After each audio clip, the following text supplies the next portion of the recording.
Welcome to Sightings. I'm Tim White. 3 Army MPs patrolling Hunter Airfield in 1973 see a UFO streak across the base.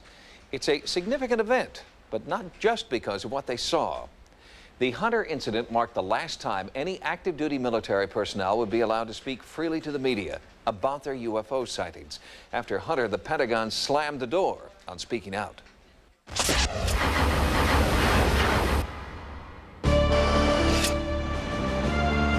Among the historic landmarks in and around the graceful southern city of Savannah, Georgia, is Fort Stewart and Hunter Army Airfield. It was here, in the early morning hours of September the 8th, 1973, that a watershed UFO event occurred. The sighting of a brilliant oval craft by military police patrolmen was to be the first in a series of UFO encounters over a number of military bases throughout the United States.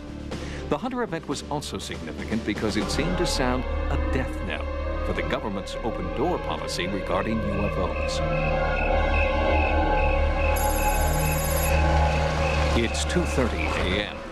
Specialists 4th Class Bart Burns and Randy Shade are on a routine patrol of the base perimeter. It's easy duty. The base will be closed in just a few weeks and nearly everyone and everything has been shipped out. Suddenly, a bright light catches Sergeant Burns' attention. It hovers just above the treetops, then suddenly dives directly at the MP's car.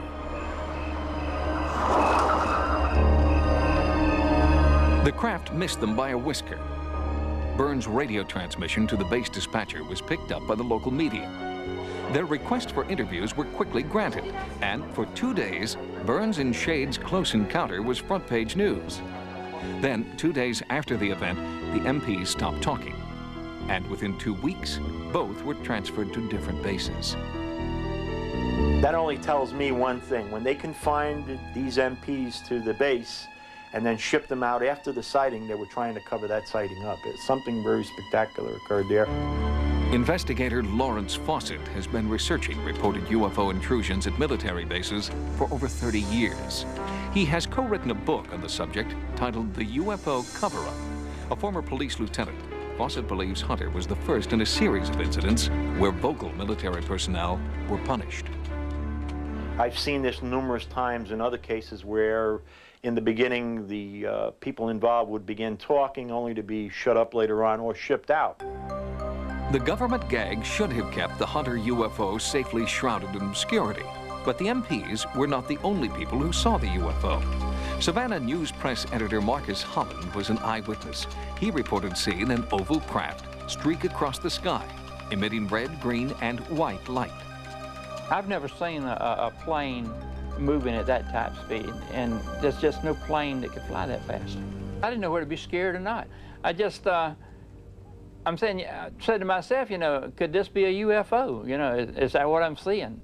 But I just had no idea. It just flashed across, went down, and to me it looked like it went down on the backside of Hunter Field, which would have been perimeter road area. On September 8th, 1973, Jerry Smith and her son Albert, who was 9 years old at the time, were driving home to Savannah when they both saw the UFO. As I was driving, all of a sudden, Albert looked up, and I said, "What's the matter?" And just then the car lit up. Oh, I mean, just bright red iridescent lights just lit the car up.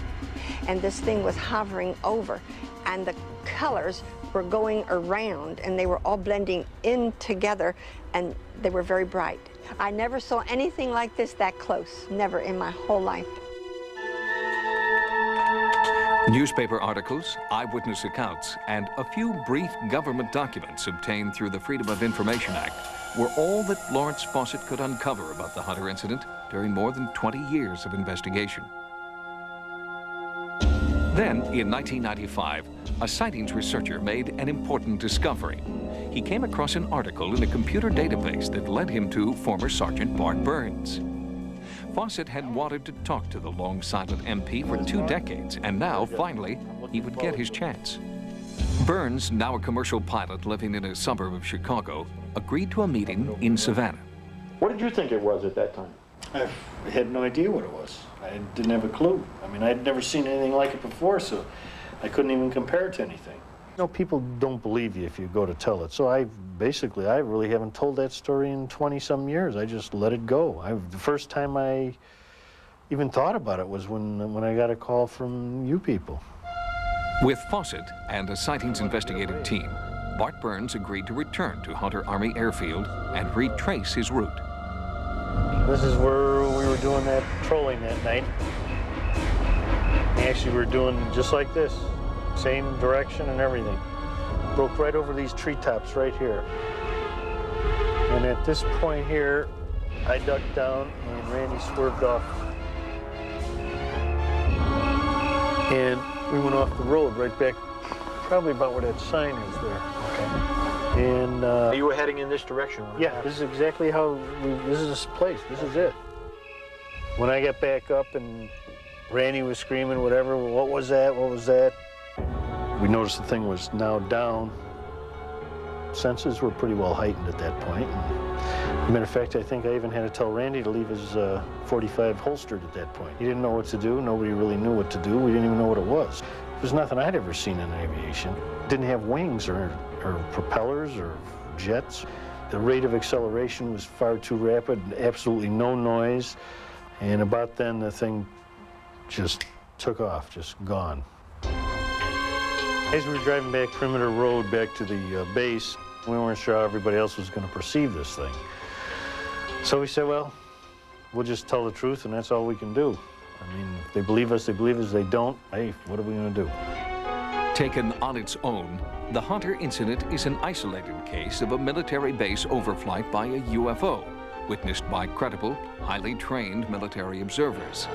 But in the 2 years following this incident, Hunter became only the first in a series of military base overflights. Between 1973 and 1975, more than 75 bases reportedly had sightings of UFOs. But we will never have a full accounting of these UFO incidents because of what happened at Hunter Army Airfield. Within the structure of the military and that, they're not going to reward you for reporting an incident like that. It just doesn't behoove anybody to be passing out medals for that one. Sightings has also located Alexander Murray, the dispatcher who received the original UFO report. Sightings will bring you his interview on a future program. Investigator Larry Fawcett is still trying to locate the second MP who witnessed the UFO alongside Bart Burns. The former MP's name is Randy Shade, and in 1973, Shade was a Spec 4 at Hunter Army Airfield in Savannah, Georgia. Until next time, remember, no mystery is closed to an open mind. For Sightings, I'm Tim White.